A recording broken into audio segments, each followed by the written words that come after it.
रहस्यमयी कहानी। सोने का घोंसला। एक गांव में शिवा नाम का एक लड़का था। उसे जीव जंतुओं में बहुत रुचि थी। वह ज्यादातर छोटे मोटे कीड़े मकोड़े और पक्षियों के साथ ही समय व्यतीत किया करता था। शिवा के माता पिता किसान थे, लेकिन शिवा जीव वैज्ञानिक बनना चाहता था, इसीलिए उसने विज्ञान विषय से अपना स्नातक किया था। उसे नए नए जीवों की खोज करने में खुशी मिलती थी। शिवा कॉलेज की पढ़ाई खत्म कर चुका था और अब वह जंगलों में जाकर रोमांचक जिंदगी जीना चाहता था, लेकिन वैज्ञानिक की चयन प्रक्रिया के लिए ऑनलाइन प्रवेश परीक्षा पास करना अनिवार्य था। हालांकि शिवा को अपने विषय की पर्याप्त जानकारी पहले से थी। वह बचपन से ही जीव जंतुओं में डूबा था, जिस वजह से उसे हर जानवर के स्वभाव का पता था और वह जीवों से जुड़ी महत्वपूर्ण जानकारी जानता था और परीक्षा में जीव जंतुओं से जुड़े प्रश्न ही पूछे जाने थे। शिवा अनुसंधान केंद्र जाकर ऑनलाइन वैकल्पिक परीक्षा में शामिल होता है और अच्छे नंबरों से उत्तीर्ण हो जाता है।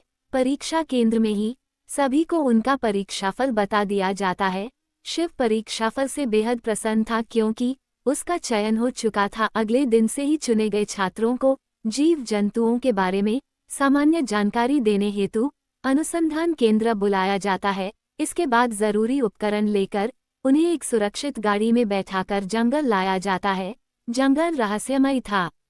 आसमान में विभिन्न प्रजाति के पक्षी उड़ रहे होते हैं। सभी छात्रों को एक एक पक्षी के बारे में जानकारी जुटाकर लाने को कहा जाता है।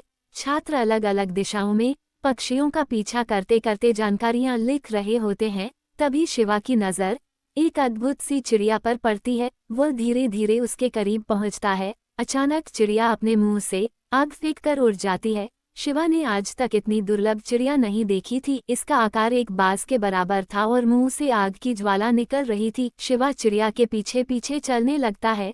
चिड़िया इस डाल से उस डाल बैठते हुए एक बड़े से पेड़ के ऊपर पहुंच जाती है। शिवा चिड़िया का घोंसला देखना चाहता था, इसलिए वह चिड़िया के जाने का इंतजार करने लगता है। अचानक वह चिड़िया उड़कर एक बड़े से पहाड़ की तरफ चली जाती है और उसी वक्त शिवा पेड़ के ऊपर चढ़कर चिड़िया के घोंसले तक पहुंच जाता है। घोंसले को देखते ही शिवा आश्चर्यचकित हो जाता है, क्योंकि ये घोंसला सामान्य घास के तिनके का नहीं बल्कि सोने के रेशों से बना था। सोने का घोंसला देखकर शिवा बहुत खुश होता है। दरअसल शिवा को एहसास था कि ये बहुत बड़ी खोज साबित होगी। आज तक किसी भी वैज्ञानिक ने ऐसे किसी पक्षी को नहीं खोजा था जो सोने के घोंसले में रहता हो। शिवा उत्साहित होकर जोर जोर से चिल्लाने लगता है। उसकी आवाज सुनकर रिसर्च टीम के सभी सदस्य पेड़ के पास आ जाते हैं और उनके आते ही शिवा उन्हें सोने का घोंसला दिखाता है, जिसे देखते ही वैज्ञानिकों के होश उड़ जाते हैं। टीम में शामिल प्रमुख वैज्ञानिक शिवा को पेड़ से नीचे आने को कहते हैं। दरअसल वैज्ञानिक अब सोने का घोंसला नहीं बल्कि घोंसले को बनाने वाली चिड़िया पकड़ना चाह रहे थे। शिवा को जैसे ही ये बात पता चलती है, वो उदास हो जाता है, क्योंकि वह जीव जंतुओं को कैद करने के सख्त खिलाफ था। वैज्ञानिकों को शोध करने के लिए जानवरों को पकड़ना ही पड़ता है। सभी मिलकर चिड़िया को पकड़ने के लिए उसके घोंसले के पास एक जाल बिछाते हैं और कई घंटों के इंतजार के बाद वह चिड़िया आते ही वैज्ञानिकों के लगाए हुए फंदे में फंस जाती है। चिड़िया छटपटाने लगती है और उसे छटपटाता हुआ देख शिवा को गुस्सा आता है, लेकिन वह कुछ कर नहीं सकता, इसलिए शांति से खड़ा होकर देखता रहता है। चिड़िया को जाल सहित उतारकर अनुसंधान केंद्र ले जाया जाता है। वैज्ञानिकों को शिवा की इस खोज पर गर्व होता है। वह शिवा को सार्वजनिक तौर पर बधाई देते हैं, लेकिन शिवा इस कामयाबी से खुश होने की बजाय दुखी था। चिड़िया का आकार एक विशाल पक्षी के बराबर था, जो कि अपने आप में ही रहस्यमय था। इतने दुर्लभ चिड़िया की खोज से इंटरनेट में तहलका मच जाता है। सभी सोने का घोंसला बनाने वाली रहस्यमयी चिड़िया के बारे में अधिक से अधिक जानना चाहते थे। चिड़िया का शारीरिक परीक्षण किया जाता है। इस दौरान चिड़िया का मुंह बंद करके रखते हैं ताकि किसी के साथ कोई हादसा न हो। चिड़िया के परीक्षण से जो आंकड़े प्राप्त होते हैं वह चौंकाने वाले थे। ये चिड़िया सामान्य पक्षियों की तरह खाना नहीं खाती थी, बल्कि इसके पाचन तंत्र में खनिज पदार्थ पाए गए थे, जो कि जमीन के भूभाग में स्थित होते हैं। वैज्ञानिकों को ताज्जुब हो रहा था, ऐसा दुर्लभ जीव आज भी इस दुनिया में उपस्थित है। वैज्ञानिकों को शंका होती है कि इसके जैसे और भी पक्षी जंगल के आसपास हो सकते हैं। चिड़िया का घोंसला बहुत बड़ा था, जिसमें लगभग 50-60 किलो सोने का इस्तेमाल किया गया था। घोंसला किसी अनमोल खजाने से कम नहीं था। चिड़िया और उसका घोंसला दोनों ही अद्भुत थे। अनुसंधान केंद्र में सब कामयाबी का जश्न मना रहे थे, लेकिन शिवा बहुत पछता रहा था। उसे रह रहकर लग रहा था कि उसने चिड़िया का सारा जीवन तबाह कर दिया। तभी शिवा तय करता है कि वो इस चिड़िया को आज़ाद करके रहेगा और वह सभी से जाकर कहता है कि यदि हम चिड़िया के पैरों में ट्रैकिंग डिवाइस लगाकर छोड़ दें तो हो सकता है हमें उस जगह का पता चल जाएगा जहां से चिड़िया ने सोने के तिनके इकट्ठे किए हैं। वैज्ञानिकों को शिवा की बात बहुत अच्छी लगती है। अब वैज्ञानिक सोने के भंडार को खोजने का लक्ष्य बना लेते हैं।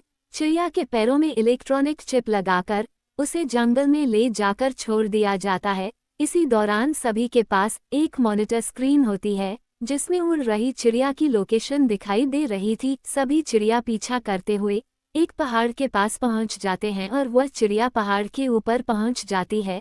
पहाड़ की ऊंचाई देखकर किसी की हिम्मत ऊपर जाने की नहीं होती, लेकिन सभी को पूरा यकीन होने लगा था कि जरूर पहाड़ के ऊपर सोने का विशाल भंडार है, इसीलिए चिड़िया वहां जाकर बैठी है। तभी वैज्ञानिक हेलीकॉप्टर बुलवाते हैं और उस पर बैठकर पहाड़ के ऊपर पहुंच जाते हैं। ऊपर पहुंचते ही उन्हें एक बहुत विशाल पानी का कुंड दिखाई देता है। ठीक उसी कुंड के अंदर वह चिड़िया तैर रही होती है। कुंड का पानी सुनहले रंग का दिखाई दे रहा था। अचानक वैज्ञानिकों को देखकर चिड़िया वहां से उड़ जाती है। हालांकि चिड़िया के पैरों में ट्रैकिंग चिप लगी हुई है, जिससे उसे ढूंढना आसान होगा। वैज्ञानिक पानी के कुंड के अंदर गोताखोरों को भेजते हैं। कुंड के अंदर जाते ही गोताखोर तुरंत वापस लौट आते हैं और बाहर आकर सभी के सामने जोर जोर से चिल्लाने लगते हैं, अंदर सोने की बहुत सारी घास है। पानी के अंदर सोने की घास मिलने से रिसर्च टीम के हाथ एक बहुत बड़ा खजाना लग चुका था। सोने के भंडार का पता चलते ही चिड़िया को दोबारा ट्रैक करके पकड़ लिया जाता है और उसे अनुसंधान केंद्र भेजने के लिए शिवा को चुना जाता है। वैज्ञानिकों का आदेश मिलते ही शिवा मन ही मन खुश हो जाता है, क्योंकि उसे प्रायश्चित करने का मौका मिल चुका था। वह हेलीकॉप्टर में बैठकर धीरे से चिड़िया के पैरों से ट्रैकिंग चिप निकालकर उसे पिंजरे से आज़ाद कर देता है और अगले ही पल चिड़िया आसमान में उड़ने लगती है। शिवा को उसकी इस गलती के लिए गिरफ्तार कर लिया जाता है और उसे दोषी मानकर अनुसंधान केंद्र से निष्कासित कर दिया जाता है और साथ ही उसकी अंक सूचियों को अमान्य कर दिया जाता है, ताकि वह कभी वैज्ञानिक के लिए आवेदन न दे सके। शिवा को अनुसंधान केंद्र से निकाले जाने का कोई खास दुख नहीं होता, क्योंकि उसे खुशी थी कि उसने पक्षी को आज़ाद कर दिया था। वह अच्छे से जानता था कि यह कोई सामान्य पक्षी नहीं जो अनुसंधान केंद्र के पिंजरे में रखा जाए, बल्कि यह तो आसमान का राजा है, जिसके रहने की जगह सोने का घोंसला है। शिवा चिड़िया को फिर से देखने की आस में आसमान की ओर सर उठाता है और यह रहस्यमयी कहानी खत्म हो जाती है।